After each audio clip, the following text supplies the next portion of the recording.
Sino? Maria. Si Maria. Yan, ha?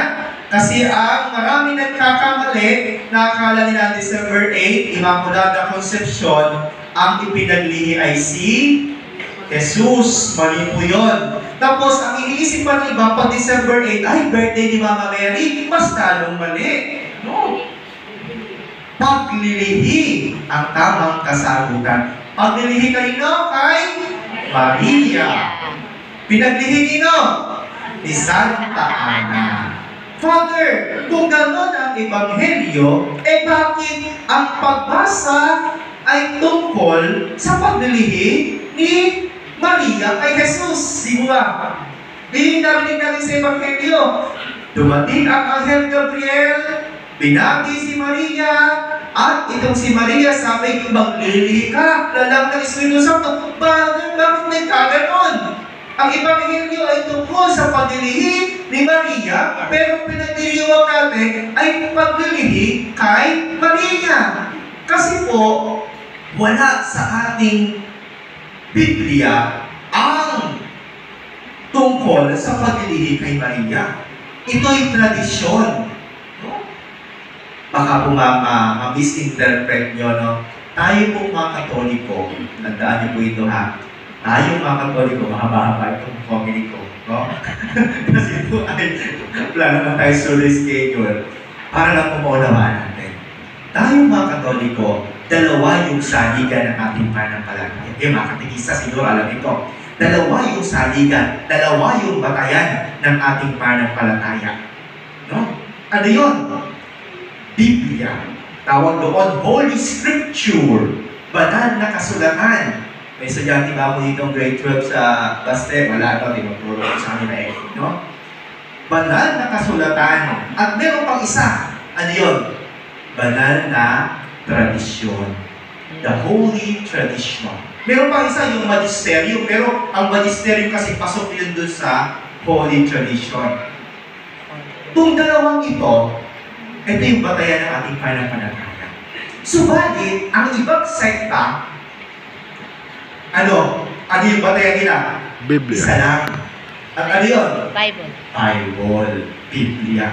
Kaya para sa kanila, pag wala sa Biblia, hindi nila sinasampalatayanan. Subalit tayo mga Katoliko, dalawa. Biblia at tradisyon. Bakit? Tayong Katoliko, pinatag tayo, anong taon? 33 AD. Panahon pa ni Kristo. No? 33 AD, pinatag ang simbahang Katoliko. Wala pang Biblia ron.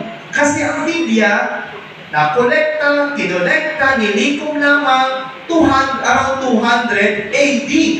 The question is, from 33 AD, andyan na yung simbahang Katolika, to 200, ilang taon yun? 200 years? Walang Biblia. Anong ginagamit ng mga Katoliko nung panahon sila walang Kristiyano? Anong ginagamit nila? Anong batayan ng kanilang pananampalataya? Tradisyon. Yung tinatawag na tradisyon.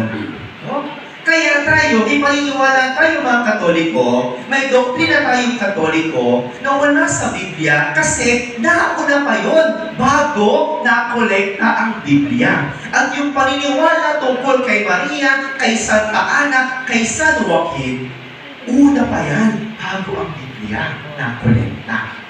Kaya wala yung ibang katuruan ng simbahan sa Biblia.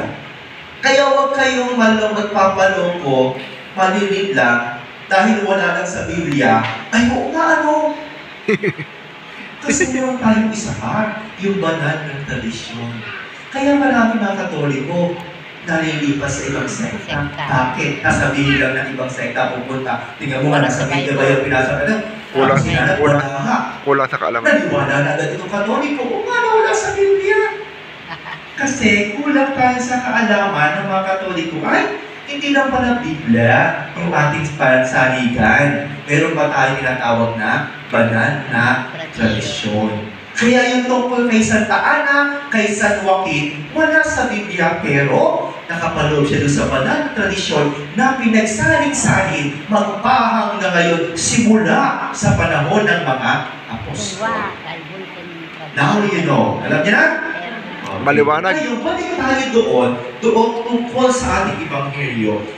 Father, bakit ang ating Ebanghelyo ay tungkol sa paglilihi ni Maria kay Jesus, pero yung pagdiriwang naman natin ay paglilihim isang kaanak kay Maria.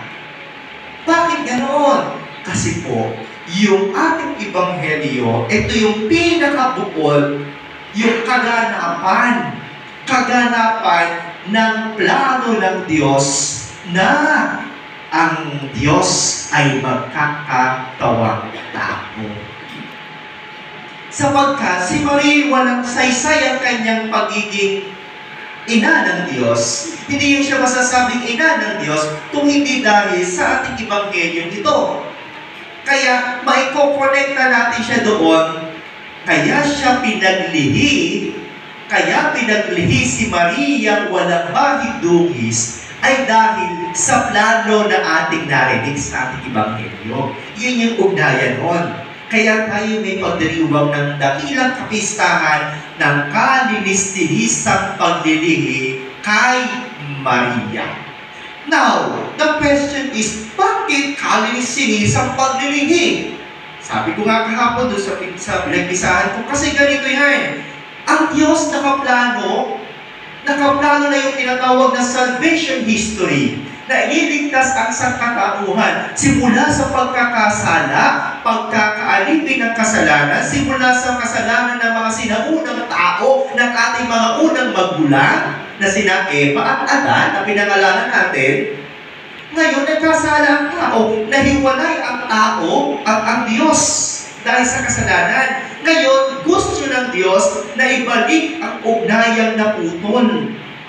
At para maibalik yung kailangan maganap, yung fulfillment ng kaligtasan. At magaganap yun kapag ang Diyos ay nagkatawang tao. Pero bago magkatawang tao ang Diyos, hindi siya basta susulpot lang yan na wando. Ganon. Kailangan niya dumaan sa proseso ng pagiging normal na tao. At ano yun?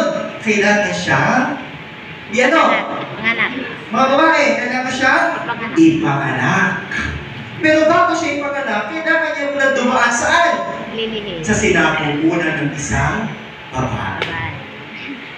At sino yung babae niyon? Si Maria. Kung gano'n ang tao ng Diyos, siyempre, ang gusto ng Diyos, kailangan yung paglalagyan ng kanyang bugtong na anak ay malinis din. Walang mansya, walang bahidungis. Kaya, si Maria ay ipinaglihi, walang bahid mansya, walang bahid kasalanan, walang bahid dungis. Sapagkat siya'y nakahanda para maging lagayan ng anak ng Diyos. At ito yung ating narinig. Pinati siya ng anghel at siya'y maglilihi na ng Espiritu Santo. Naunawaan po? Yun yung tungkol doon sa kaganapan sa plano ng Diyos. Subalit, mas natupad ang plano ng Diyos sa kontribusyon ng mahal na ina nung sinabi niya ang isang salita. At ang sabi ni Maria, di sa salita, yung isang phrase na sabi niya, ako'y alipin